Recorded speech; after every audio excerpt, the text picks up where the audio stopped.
तो डिस्कस करते हैं क्वेश्चन नंबर 10।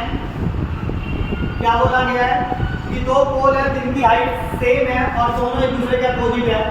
तो दोनों की हाइट सेम है, पहले डायग्राम बना लेते हैं। दोनों की हाइट सेम है और इन दोनों का जो हाइट में डिस्टेंस है वो है 80 मीटर।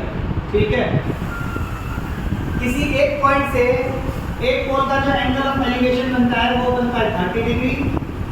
जिससे दूर रहेगा उसका एंगल छोटा होगा और जिसके पास रहेगा उसका एंगल बड़ा रहेगा। किसका एंगल बनता है 60 डिग्री। इतनी बात समझ आ गई। पॉइंट लेट कर लो ए बी सी डी और ई। ठीक है, फाइंड क्या करना है, एक टेबल भी मतलब दोनों ही पोल है, दोनों की हाइट सेम है तो लिख लो ए बी फाइंड कर लो या फिर डी ई फाइंड कर लो, बात सेम है। ठीक है, फिर डिस्टेंस फाइंड करना है, इसकी बी सी की डिस्टेंस फाइंड करनी है और सी डी की भी डिस्टेंस फाइंड करनी है। चलो सबसे पहले लेट कर लेते हैं, क्वेश्चन सॉल्यूशन स्टार्ट कर लेते हैं। लेट करो, BC को क्या मान लो x, BC या CD को मान लो x, CD को क्या मान लो x। ठीक है, अब यहाँ लेट करो BD, BD कैसे निकालेंगे, BC प्लस में CD, BC प्लस में CD। BD कितनी दे रखी है 80, BC की वैल्यू पता है नहीं पता, CD की वैल्यू क्या कर लेंगे x कर रखी है, ये x प्लस का इधर आके माइनस का 80 माइनस x इक्वल टू में BC। तो BC की वैल्यू आ गई 80 माइनस x। तो यहाँ से यहाँ तक की जो लेंथ है वो आ गई 80 माइनस x और इसको हमने लेट कर दिया h। ठीक है, दोनों पोल की हाइट क्या लेट कर लेते हैं h। दोनों पोल की हाइट लेट कर लें AB या फिर इक्वल टू में BE। दोनों की हाइट क्या लेट कर लेते हैं h। एक ट्रायंगल ले लेते हैं ABC, in triangle ABC।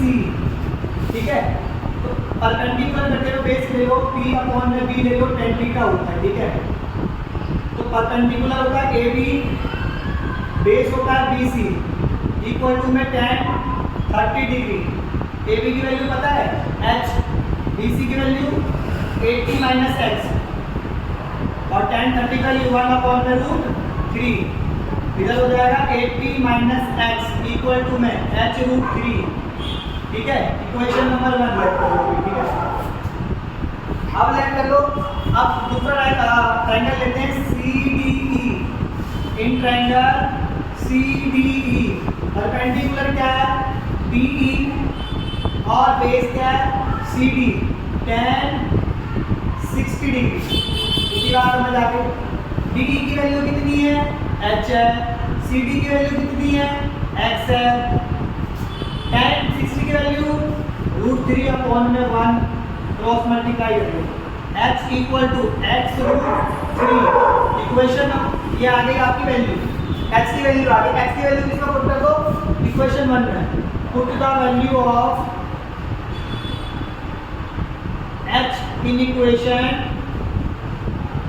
First. 80 minus x h√3। ठीक है, 80 माइनस x, h की वैल्यू कितनी है h√3, h की वैल्यू पुट कर दी और यहाँ पे √3 है तो √3 लिखो। पहले h की वैल्यू पुट कर दी, ठीक है, और h की वैल्यू ये है और √3 था तो √3 रख दिया। ये लिखो 80 माइनस x का 80 माइनस x √3 तो आ जाएगा सॉल्व करके 3 x का x, तो x माइनस का उधर जाके किस चीज का हो जाएगा प्लस का। 80 इक्वल टू में 3x प्लस में 1x, तो ये आ जाएगा आपका 4x इक्वल टू में 80। इतनी बात समझ आ गई।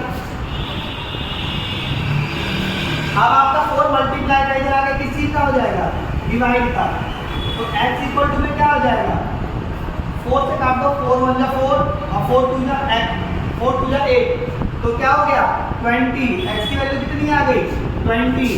ठीक है, अब इधर ध्यान दो, आप CD की वैल्यू कितनी आ गई, यानी CD की वैल्यू x है यानी 20 मीटर।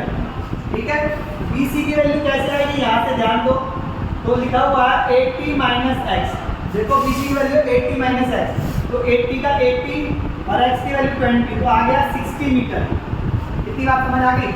और की वैल्यू इसमें पुट कर दो, इसमें पुट कर दो, ठीक है। x की क्या वैल्यू है सेकंड वाली, h इक्वल टू x√3 है ना, ये वाली h की वैल्यू, इसमें x की वैल्यू पुट कर दो। x की वैल्यू कितनी है 20√3, तो आपको 3 आंसर आएगा।